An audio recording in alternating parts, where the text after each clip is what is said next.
بات کرتے ہیں ان کی جنہوں نے بغیر پائلٹ ریموٹ کنٹرول طیارہ بنا کر سب کو شعیب حیرت میں مبتلا کر دیا ہے. یہ بات ہے American Institute of Aeronautics and Astronautics میں منعقدہ ریموٹ کنٹرولڈ طیاروں کے سالانہ عالمی مقابلے کی. اور اس مقابلے میں پاکستانی طلبہ جناب انہوں نے MIT، برکلی اور اسٹینفورڈ جیسی مضبوط ٹیم سے مقابلے میں خود کو منوایا. پاکستانی طلبہ کی ٹیم نے نمایاں دوسری پوزیشن حاصل کی. سوشل میڈیا سائٹ ٹویٹر پر امریکی سفارت خانے نے پوزیشن لینے والے طلبہ کا گروپ فوٹو شیئر کرتے ہوئے پاکستان کو مبارکباد دی. اور شعیب انٹروڈیوس کروائیں آپ آج یہ طلبہ. بالکل جی، مبارکباد بھی بنتی تھی. اور آج ہمیں اسٹوڈنٹس جوائن کر چکے ہیں، جی کی یونیورسٹی کے اسٹوڈنٹس ہیں. جی کی ٹیم انوکٹس، ان کی یہ سیکنڈ پوزیشن آئی ہے first phase of the competition میں. تو اس فیز سے متعلق ہم ان سے بات کریں گے. Thank you very much for joining us today. We have with us Shariq Hameed, آپ ٹیم مینیجر ہیں. We have Minahil Tariq, team captain ہیں آپ. اینڈ عسکری رضا، اسپانسرشپ لیڈ ہیں آپ. لیڈیز فرسٹ، تو مناہل سے پہلے بات کر لیتے ہیں. مناہل پلیز تھوڑا سا اس پروجیکٹ سے متعلق بتائیے گا کہ واٹ ایگزیکٹلی واز دیٹ. کیونکہ جب ہم بات کرتے ہیں ریموٹ کنٹرول طیاروں کی تو وہ ڈیفینیٹلی ایک جو ایکچوئل طیارہ ہوتا ہے اس کی سمجھ لیں کہ منیچر ہوتا ہے. تو یہ کس طیارے کا منیچر تھا اور اس سے متعلق کتنا وقت لگا آپ نے تیار کیا؟ اور یہ جو سیکنڈ فیز میں بھی آپ نے جانا، بیکاز فرسٹ فیز میں آپ سیکنڈ پوزیشن لے پائے ہیں، تو what does that means? Okay, thank you very much for having us. So this year ہماری جو mission statement تھی, according to that we had to make a UAV with a towed sensor. Basically ہم لوگوں کو aircraft کو پر ایک sensor attach کرنا تھا that would be deployable and retractable ایک tow line کے through. یہ جیسے کہ آپ نے کہا RC planes are usually a miniature model of existing aircraft.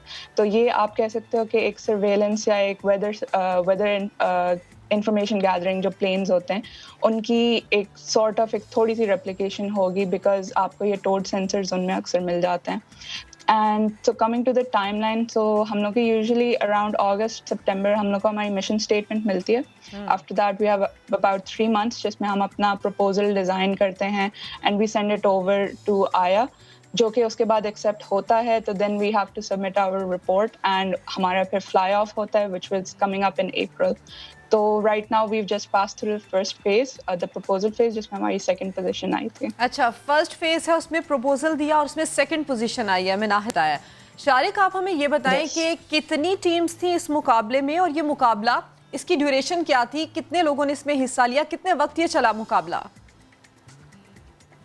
بالکل ٹوٹلی اس میں ویسے جو ہے نا 115 ٹیمس نے اس سال پارٹیسپیٹ کیا. ویسے اگر آپ پاسٹ کمپٹیشن دیکھیں تو 140 ٹیمس جو ہوتی ہیں وہ ہر ملک سے، ہر بڑے بڑے انسٹیٹیوٹ جو ہے نا اس کمپٹیشن میں پارٹیسپیٹ کرتے ہیں. تو اس کمپٹیشن کی ڈیوریشن جو ہے نا، جیسے منائل نے بولا کہ ستمبر میں ہماری مشن اسٹیٹمنٹ آتی ہے جس پہ ہم کام شروع کر دیتے ہیں، اور اگست میں جو ہے نا پھر ہمیں پروپوزل اپنا سبمٹ کروانا ہوتا ہے. تو اس ڈیوریشن میں جو ہے نا سارا کانسیپٹ بنانا جہاز کا اور جو ہم پروپوز کر رہے ہیں وہ سارا میکینزم جو ہے نا وہ پھر ہم اس کا کام فوراً شروع کرتے ہیں. بالکل ٹھیک ہے. در پروپوزل تو آپ نے ظاہر پھر اس فرسٹ فیز میں آپ جو ہے وہ سبمٹ کرا پائے، اس میں آپ کی سیکنڈ پوزیشن ہے. اب مجھے عسکری آپ بتائیے گا آپ کا اس میں کیا پارٹ رہا، کیا رول رہا؟ اسپانسرشپ لیڈ آپ کا ایک ٹائٹل ہے، تو آپ کا ایکچولی کام کیا تھا اس سے متعلق؟ So basically I am the sponsorship and branding lead. So we have to ensure that we convey our message to the companies to get support in terms of finances. Because ہمارا جو RC plane ہوتا ہے that costs around 3 to 4 lakhs which is around 0.3 million rupees. To fabricate کرنے میں اس کو ہمیں اتنے finances چاہیے ہوتے ہیں. So we approach multiple companies from multiple industries. And the main sponsor we have as of now is KB Sarkar. KB Sarkar is basically a retail store that basically provides with craft facilities. ٹھیک ہے، وہ ظاہر ان کی طرف سے آپ کو sponsorship ملی ہے. ٹھیک ہے Minahil, coming to you again. Proposal تک تو ہم نے بات کی، لیکن اب مجھے بتائیں کہ ظاہر ہے یہ ممکن نہیں کہ کام صرف پروپوزل پہ آ کے رک گیا ہو. ظاہر ہے آپ لوگ آگے بڑھ چکے ہیں، لیکن ابھی آپ نے اس فلائنگ ٹیسٹ کی طرف تو جانا ہے. لیکن جو ہم سن پائے، جو ہم دیکھ پائے اس سے متعلق کہ اس میں 3D پرنٹڈ پارٹس بھی یوز ہوئے ہیں، بڑا یہ کمپلیکس سا، ظاہر ہے اٹس اے کمپلیکس مشین. تو تھوڑا سا بتائیں گے کہ تیاری میں کتنا وقت لگا، اور کبھی ایسا ہوا کہ گڑبڑ ہو گئی پھر تھوڑا سا ٹھیک کیا، تھوڑا سا ہوا تم نے خراب کر دیا ہے تو پیسہ اور لگانا پڑ گیا؟ Of course, exactly. یہ تو it's a part of the process. تو آفٹر آر پروپوزل جب ہمارا سبمٹ ہو جاتا ہے then we start our detail design and fabrication phase. اس میں ہم لوگ کمپیوٹر ماڈلنگ اینڈ سیمولیشن کے تھرو اپنا ڈیزائن فائنلائز کرتے ہیں. ہماری جو ایئر ڈائنامک تھیوری وغیرہ ہوتی ہے اس کے تھرو ہمارے ڈائمینشننگ اینڈ پارٹس کی فیبرک ڈیزائن ہم لوگ بناتے ہیں using software different softwares. And after that پھر ہم اپنی فیبریکیشن پہ آتے ہیں. This year we've used a lot of modern techniques such as laser cutting and 3D printing using balsa wood and PLA material etc. So as of right now we have a small prototype ready. Okay. And inshallah once it's complete we'll go ahead with the flight testing. لیکن یہ جو small prototype is ready تو یہ آپ نے flying test ہو گئی یا وہ نہیں ہوتی prototype پہ یا ہوتی تو ہوگی؟ نہیں ہوتی ہے but we haven't conducted ours just yet. Okay. But inshallah it'll be ready in a few days as well, so we'll be testing that out. اچھا ایز اے ٹیم جتنے ریسورسز میں آپ لوگ یہ کام کر رہے ہیں، ایک تو ایز اے ٹیم آپ تینوں چاہیں تو اس کے اوپر اپنا کامنٹ کر سکتے ہیں. شارق آپ یہ بتائیں کہ کیا آپ لوگ یہ سمجھتے ہیں کہ پاکستان میں اس ڈپارٹمنٹ کے اوپر ٹھیک کام ہو رہا ہے یا اس پر مزید کام ہونے کی ضرورت ہے؟ اگر ضرورت ہے تو وہ کیا چیزیں ہیں جن پر کام ہونا چاہیے؟ نہیں بالکل کرنٹ ایئرز میں ہم نے دیکھا ہے کافی بڑے انسٹیٹیوٹ ہیں پاکستان میں جو اس چیز پہ انویسٹ کر رہے ہیں.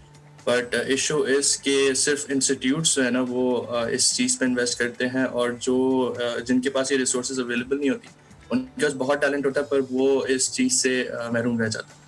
تو میں ایکسپیکٹ کروں گا کہ گورنمنٹ بھی جو ہے نا اس میں تھوڑا ہاتھ بٹائے اور ہمارے کافی سارے ٹیلنٹڈ لوگ ہیں جو اس سائٹ پہ کام کرتے ہیں. ایون ہمارے سوابی میں رورل ایریاز میں کافی لوگ ہیں جو کہ RC پلینس پہ جو ہے نا اپنا ایک ایز اے ہابی اپنا ٹائم انویسٹ کرتے ہیں.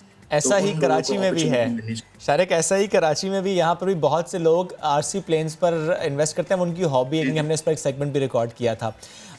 Coming back to Mike again point جس پہ میں بات کرنا مناہل آپ سے چاہ رہا تھا کہ جو آپ نے انیشلی مجھے ایکسپلین کیا تھا اس پروجیکٹ سے متعلق، تھوڑا سا آسان کر کے بتائیں کہ جو پروجیکٹ آپ نے کیا اس کی پیچھے موٹیویشن کیا تھی، اور اگر یہ پروجیکٹ آگے چل کر ظاہر ہے ہم دیکھتے ہیں کہ اس کو کمرشل پریپریشن کی طرف جاتا ہے، فار ایگزامپل جاتا ہے، لوگ یوز کرنا چاہتے ہیں آگے چل کر، اس سے فائدہ کیا حاصل ہو سکتا ہے؟ شیور. تو بیسکلی ایک ٹوٹ سینسر کا مطلب یہ ہے کہ آپ کے ایئر کرافٹ کے پیچھے ایک ہیچ ہوتا ہے جیسے کہ فار ایگزامپل C-130 ایٹسٹرا میں نظر آتا ہے، اینڈ اس کے ہیچ کے تھرو آپ ایک وائر پہ اپنا ایک سینسر ہوتا ہے وہ ریلیز کرتے ہو. تو وہ ڈیورنگ فلائٹ آپ کے ایک وائر کے ساتھ اٹیچ ہو کے آپ کے ایئر کرافٹ کے پیچھے وہ پل ہوتا ہے. تو وہ پھر سینسر کے تھرو آپ پھر مختلف ڈیٹا کلیکٹ کر سکتے ہو. اس پہ آپ کا فار ایگزامپل آپ کیمرہ اٹیچ ہو سکتا ہے یا آپ کے ویدر سینسرز ہو سکتے ہیں. تو اس طرح کی انفارمیشن یا آپ گیدر کر سکتے ہو تھرو دیٹ سینسر. یعنی میں یوں سمجھوں، یہ بس ایک ہلکی سی میں یوں سمجھوں کہ اپنے علاقے میں کسی کے پاس بھی ایسا جہاز ہوگا تو وہ اڑائے گا اور پتہ کر لے گا کہ بارش کب ہونے والی ہے. in the longer run at a bigger scale. اور شعیب آئی گیس مجھے یاد پڑتا ہے ہم نے نیوز میں کافی ٹائم ایسی چیزیں کی ہیں کہ جس طرح سے بتا رہی ہیں ایسے ایریاز میں لوگ خود سے کام کر رہے ہیں ان چیزوں کے اوپر. ہم نے ایسی چیزیں دیکھی ہیں، آپ کو یاد پڑتا ہوگا، مجھے ایریا یاد نہیں آ رہا، کہ ایک شخص نے خود سے جہاز بنا لیا تھا ود یہ جو گاڑیوں کی چیزیں. یہ RC پلین ہے تو یہ ذرا ڈفرینٹ معاملہ ہے. یہ کافی جگہوں پر ہے، اور ہم نے سدرا کچھ عرصہ پہلے کراچی میں باقاعدہ ایک جگہ دکھائی تھی کہ جہاں پر لوگ آتے ہیں وہ RC پلین اڑانا سیکھتے ہیں. تو وہ ہم نے بھی تھوڑا سی کوشش کی تھی، لیکن ہم ظاہر ہے اس میں ابھی بڑے کچے ہیں، لیکن آپ لوگ بڑے پکے ہیں. اور آپ کی ایک فوٹیج میں نے دیکھی تھی جس میں کچھ نقصان بھی کر دیا تھا. جی ہو جاتا ہے تھوڑا سا نقصان، تبھی تو میں نے مناہل سے پوچھا نقصان جب ہو جاتا تو پھر ہوتا کیا ہے. اچھا شارق مجھے ایک بات اور بتا دیں کہ اس پروجیکٹ میں ظاہر آپ لوگوں نے محنت کی ہے، آپ لوگوں نے ٹائم لگایا، اپنا یونیورسٹی کی ریکگنیشن بھی ظاہر ہے، پھر یونیورسٹی کی سپورٹ بھی ہے، پھر جس طرح ہم نے اسپانسرشپ کی بات بھی کی. اب چونکہ فرسٹ فیز میں تو آپ کی آ گئی سیکنڈ پوزیشن، کیا آپ کو معلوم ہے کہ اب جو مقابلہ ہونا ہے، جن سے ہونا ہے، ان کے پروجیکٹس کیا ہیں، کس لیول پر ہیں؟ وہ ظاہر ہے بہت بڑی یونیورسٹیز ہیں، ظاہر انٹرنیشنل یونیورسٹیز ہیں جن کے اسٹوڈنٹس ہوں گے اس کمپٹیشن میں حصہ لے رہے ہیں، کیونکہ ابھی ہم کہہ سکتے ہیں پارٹی ہو نہیں رہی، پارٹی ابھی ہونی ہے. نہیں بالکل، ہمارے پاس جو نا جو ہمارے کمپیٹیٹرز ہوتے ہیں وہ MIT اسٹینفورڈ جیسی ٹیمز ہوتی ہیں. تو ہم ایکسپیکٹ کر رہے ہوتے ہیں، ہم اپنے پاس ایکسپیرینسز بھی انہیں انالائز کرتے ہیں کہ ان کی پرفارمنس کیسی رہی ہے. اور ان کے ہم نے اس سال جو ہے ایک نیا ڈپارٹمنٹ شروع کیا ڈیٹا انالیٹکس کا، جس میں ہم یہی کرتے ہیں کہ ہم پرانا ڈیٹا اٹھا کے اس کے ان کے ٹرینڈس دیکھتے ہیں ہر ٹیم کے کہ وہ کس طرح جو ہے ان کے ٹرینڈس آ رہے ہیں. تو ہم ایکسپیکٹ کر رہے ہوتے ہیں کہ ہمارے پاس کمپیٹیٹرس کس طرح کے کیا پرفارمنس دیں گے, بٹ آبویسلی ان کے ڈیزائنس جو ہے نا وہ کانفیڈینشیل ہوتا ہے. اوکے, بٹ آپ ہوپس ہائی رکھیں ہم لوگ کہ بے شک فرسٹ فیز میں سیکنڈ پوزیشن ہے, آگے انشاءاللہ فرسٹ ہوگی. جی انشاءاللہ.